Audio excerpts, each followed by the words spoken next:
సర్వోన్నతుడను సర్వశక్తిమంతుడను జీవాధిపతి అయిన యేసుక్రీస్తు పరిశుద్ధ నామమున ఈ ఉదయకాల శుభములు మీకు తెలియజేయుచున్నాను. ఇది నా దేవుని యొక్క వాక్య ధ్యానము. నాకు బలమును ధరింపచేయువాడు ఆయనే. 18వ కీర్తన 32వ వచనము. అవును ప్రియులరా, మనకి బలమును దయచేయువాడు ప్రభువే. ఈ శరీర సంబంధమైనటువంటి బలమైన, ఆత్మ సంబంధమైనటువంటి బలమైన ప్రభువే మనకు దయచేస్తాడే కానీ మన వల్ల ఏదీ కాదు.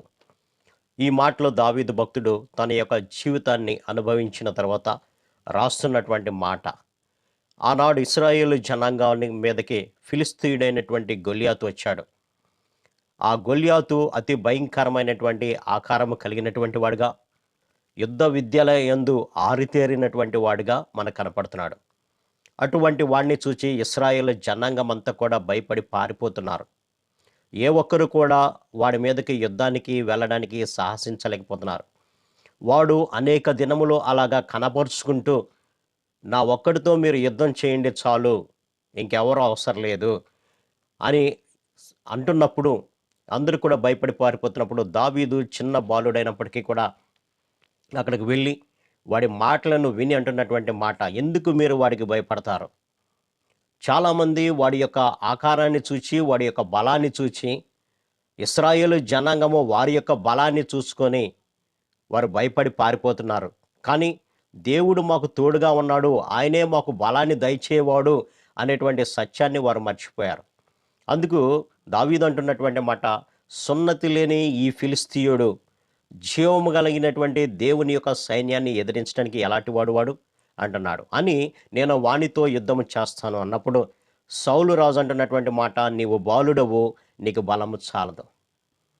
కాబట్టి దావీదు తన యొక్క శక్తియుక్తులను ఆధారం చేసుకొని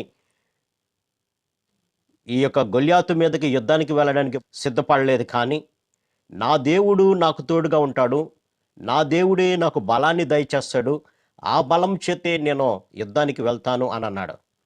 సౌలు తన యొక్క ఆయుధాలను ఇచ్చాడు. దావీదు అంటున్నటువంటి మాట, ఈ ఆయుధాలు నాకు వాడుక లేవు, ప్రభువునే నేను ఆయుధంగా మార్చుకుని వాడి మీదకి యుద్ధానికి వెళ్తాను. ఎంత గొప్ప విశ్వాసము దేవుని పట్ల కలిగి ఉన్నాడో మనం జ్ఞాపకం చేసుకోవచ్చు. మనము కూడా మనకు ఎదురయ్యేటువంటి శ్రమలను చూచి, మనకు ఎదురయ్యేటువంటి బాధలను చూచి, మనకు ఎదురయ్యేటువంటి వేదనలను చూసి మనం భయపడిపోతూ ఉంటాం. కానీ ఆ వేదనలను, ఆ యొక్క శోధనలను అధిగమించడానికి కావలసినటువంటి శక్తిని ప్రభువు మనకిస్తాడు అనేటువంటి సత్యాన్ని మనం మర్చిపోయి నిరాశ, నిస్పృహలో మనం కృంగిపోతూ ఉంటాం పిల్లరా. కానీ దావీదు అలా కృంగిపోలేదు. కానీ నేను యుద్ధానికి వెళ్తున్నాను అని చెప్పేసి అతడు బయలుదేరి చెప్తున్నటువంటి మాట ఏంటంటే, అప్పుడు యెహోవా కత్తి చేతను ఈటె చేతను రక్షించువాడు కాదని ఈ దండు వారందరూ తెలుసుకుందరు, యుద్ధము యెహోవాదే అని ఆయన యుద్ధానికి వెళ్ళినట్లుగా ఒకే ఒక రాయితో ఆ ఫిలిస్తీన్ని చంపివేసినట్లుగా మనం గమనించబడ్డారు. కాబట్టి మనం దేని మీద ఆధారపడుతున్నాం? మన యొక్క శక్తియుక్తులను బేరీజు వేసుకొని మనం ముందుకు వెళ్తున్నామా, లేదంటే ప్రభువు నాకు తోడుగా ఉన్నాడని ముందుకు వెళ్తున్నామా? అందుకనే నన్ను బలపరచువాని యందే నేను సమస్తము చేస్తానని అపోస్తలుడైనటువంటి పౌలు భక్తుడు అంటున్నాడు. అంతేకాకుండా ఈ యొక్క ఎఫెసీ పత్రికలు కూడా మనం గమనిస్తే, తుదకు ప్రభు యొక్క మహాశక్తిని బట్టి మీరు బలవంతులు కండి అని అంటున్నాడు.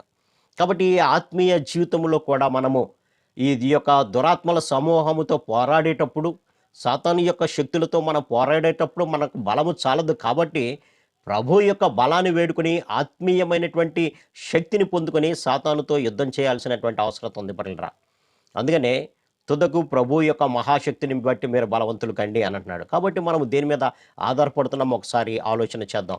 ప్రభువే నాకు బలాన్ని దయచేసేటువంటి వాడు అని దావీదు భక్తుల్లాగా మనము కూడా దేవుని మీద ఆధారపడి దేవుని శక్తిని పొందుకునే వరకు మనము దేవుని సన్నిధిలో గోజాడి ఉంటున్నామా, లేదంటే శ్రమలను చూచి పారిపోయేటువంటి వారిగా ఉంటున్నామా? ఒకసారి ఆలోచన చేద్దాం. ప్రభు మనతో మాట్లాడుతున్నాడు.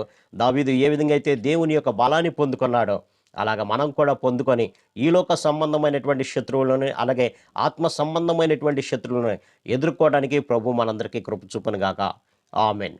ప్రార్థన. సర్వశక్తుడా, ప్రేమ గల మా తండ్రి, నాకు బలమును ధరింపచేయువాడు ఆయనే అని దావీదు భక్తుడు చెప్తున్నాడు నాయన. ఆయన చిన్నతనము నుంచే ఏ విధంగా అయితే మీ యందు భయభక్తులు కలిగి అనుక్షణము మీ బలాన్ని పొందుకొని, శరీర సంబంధమైన, ఆత్మ సంబంధమైనటువంటి బలాన్ని పొందుకొని ఈ లోకంలో కొనసాగాడో, అలాగా మేము కూడా కొనసాగడానికి కావాల్సినటువంటి కృపను మీరు దయచేయమని యేసు నామమున అడిగి వేడుకొంచున్నాం తండ్రి. ఆమేన్. God bless you.